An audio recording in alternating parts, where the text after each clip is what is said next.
Someone in the Biden admin is leaking documents to the media.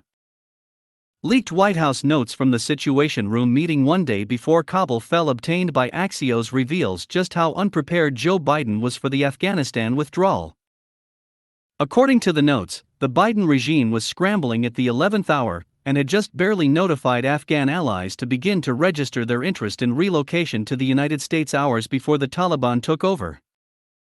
The Biden regime was so unprepared that they were still determining which transit points to send evacuees to hours before the Taliban descended on Kabul. Axios reported. Leaked notes from a White House Situation Room meeting the day before Kabul fell shed new light on just how unprepared the Biden administration was to evacuate Afghan nationals who'd helped the United States in its 20-year war against the Taliban. The details: Axios obtained the NSC's summary of conclusions for a meeting of the so-called Deputies Small Group. It assembles top aides to various cabinet members and usually lays the groundwork for deputies or principals sessions, or works out practical details for executing decisions already made by their bosses. The document regarded relocations out of Afghanistan, and the meeting was held from 3:30 to 4:30 p.m. on the afternoon of August 14, Washington time. At that moment, Taliban fighters were descending upon Kabul.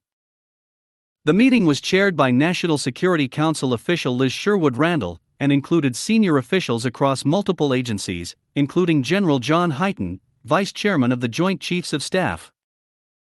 Between the lines, the meeting notes highlight how many crucial actions the Biden administration was deciding at the last minute just hours before Kabul would fall and former Afghan President Ashraf Ghani would flee his palace in a helicopter. Action items decided in meeting included: State will work to identify as many countries as possible to serve as transit points.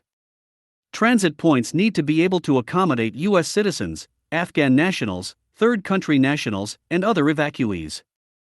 Action: State, immediately. Embassy Kabul will notify LES, locally employed staff, to begin to register their interest in relocation to the United States and begin to prepare immediately for departure. Action: Embassy Kabul, immediately. The inept Biden regime was caught off guard by how quickly the Taliban moved in and took over. Because of Joe Biden's corruption and bad decisions, 13 U.S. service members were killed by a suicide bomber in Kabul. Via Axios. Behind the scenes, by the time the Saturday afternoon meeting happened, senior Biden officials across the government had been meeting around the clock to deal with the high-speed unraveling of Afghanistan. The administration had taken some measures that would help them ultimately evacuate more than 120,000 people out of Kabul airport by August 31, the president's revised withdrawal deadline. Amid chaos and death, the effort to remove both U.S. citizens and cooperative Afghan nationals was executed in partnership with allies and many desperate improvised efforts from the private sector and veterans groups.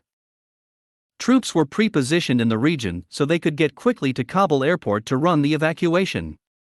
The administration had accelerated the Special Immigrant Visa (SIV) approvals. And Biden officials had explored with other countries the possibilities of them serving as transit points for evacuees, which ultimately led to a network that hosted tens of thousands of Afghans waiting for processing.